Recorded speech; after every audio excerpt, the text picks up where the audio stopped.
pessoal, estamos de volta com o nosso Em Pauta Direito e Cidadania.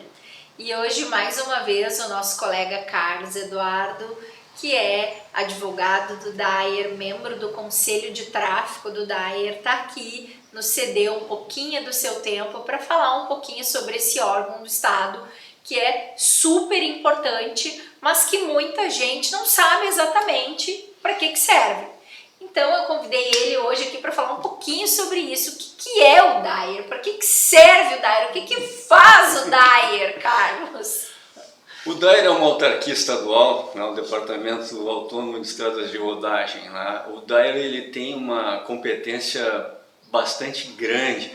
As pessoas acham que normalmente o DAER estaria vinculado apenas à questão de manutenção das estradas, mas longe disso. O DAER tem toda a regulamentação do transporte intermunicipal, né, de ônibus, caminhões, tráfego, tudo isso é controlado pelo DAER.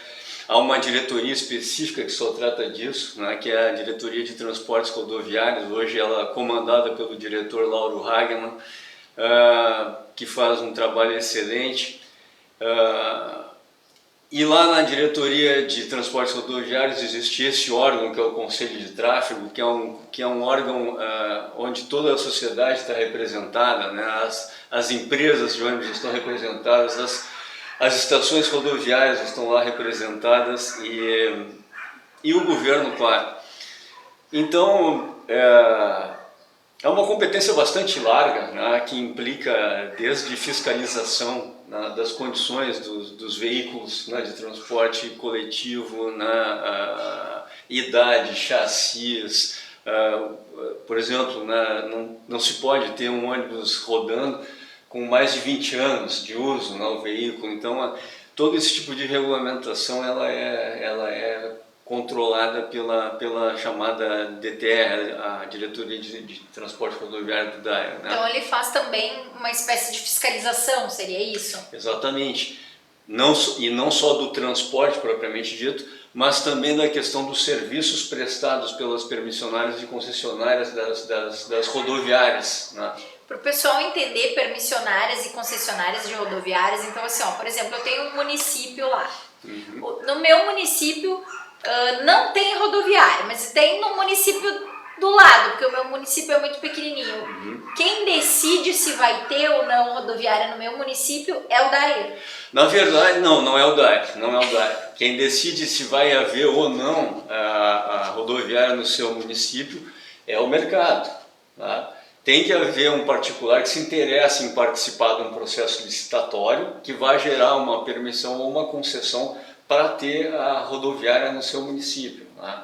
Então tem que haver demanda do público para isso. Tem que haver demanda do público. Nesse momento que nós estamos vivendo, por exemplo, né, o mercado está completamente retraído. O que a gente vê são rodoviárias, às vezes até tradicionais, fechando e pedindo para fechar as portas porque hoje elas estão economicamente inviabilizadas. Né? A pandemia foi tremendamente... A pandemia prejudicou tremendamente o transporte rodoviário, né? Até pelo fato de você não poder ocupar a lotação total do veículo. Né?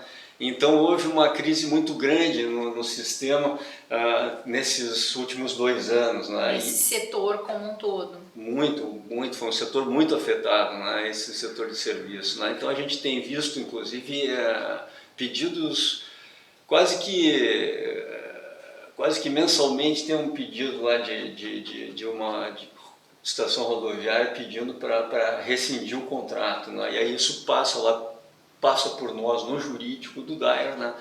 E nós então aconselhamos a melhor maneira de se fazer isso, né? Porque também não se pode deixar fazer uma rescisão contratual desse tipo, havendo valores devidos à administração. E também eu fico pensando como é que fica aquela população local. Daí fecha a rodoviária, né, de repente um prazo para a população, né, saber se adaptar àquilo. Né? Esse é um problema terrível, né, mas tem acontecido e com alguma frequência. Né? Entrou em tramitação na Assembleia Legislativa um projeto de lei do deputado Osterman, onde ele pretende uma desregulamentação do sistema. Tá? Ele pretende criar no transporte intermunicipal coletivo algo tipo Uber.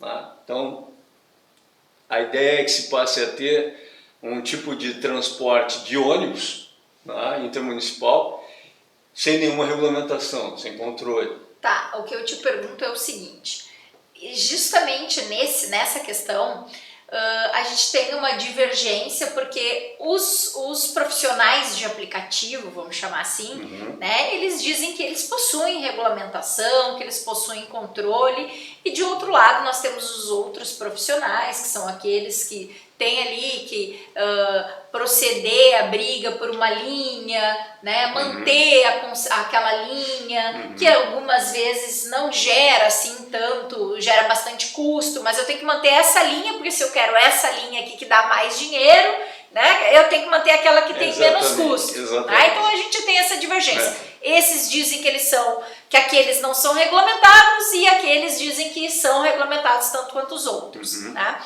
Então, isso é efetivamente uma desregulamentação ou uma desburocratização?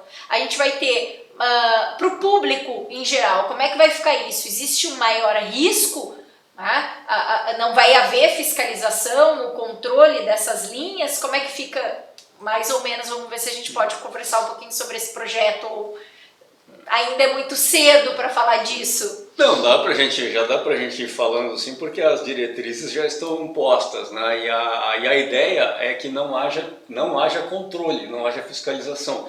E tu pegasse bem, né? O ponto-chave é o seguinte, segurança. Tá? Porque hoje o que acontece? No sistema normal, né? Bom, o DAER tem essa função, a fiscalização do DAER serve exatamente para isso, questão de segurança.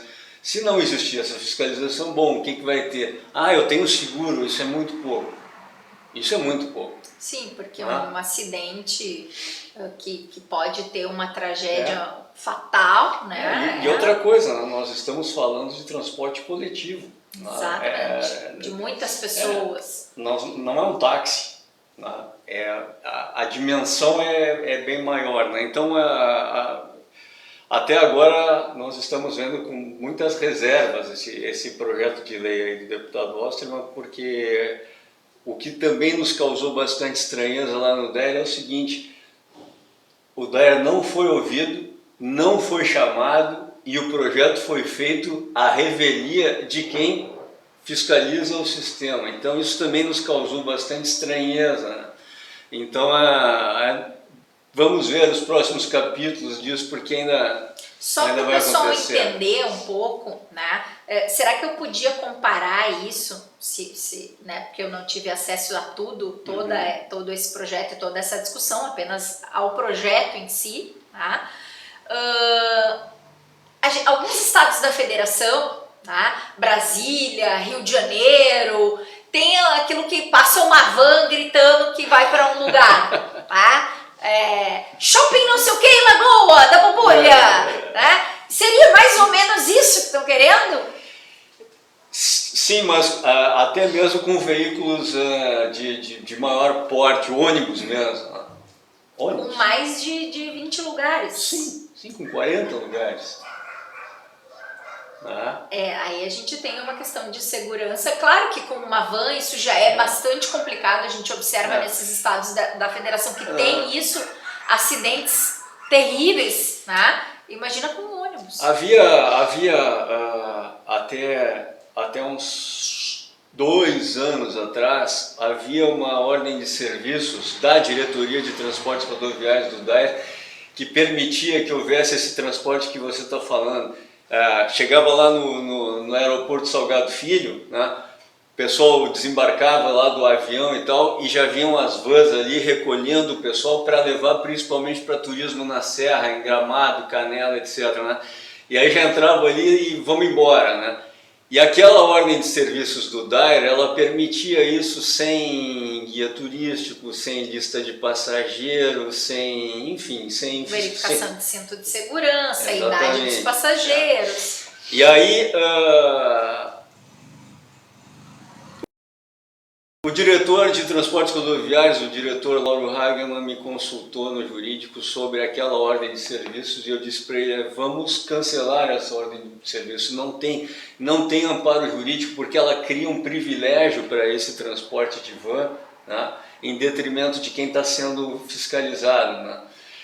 E aí então o Lauro cancelou aquela ordem de serviços, mas em seguida o diretor-geral do DAIR restabeleceu aquela ordem de serviços e então a RTI, que é a empresa, o órgão, a Associação das Empresas de Transporte Intermunicipal, ingressou com mandado de segurança na Justiça e se saiu vencedora, né? Inclusive indicando o cancelamento da ordem de serviço anterior com base no meu parecer, né?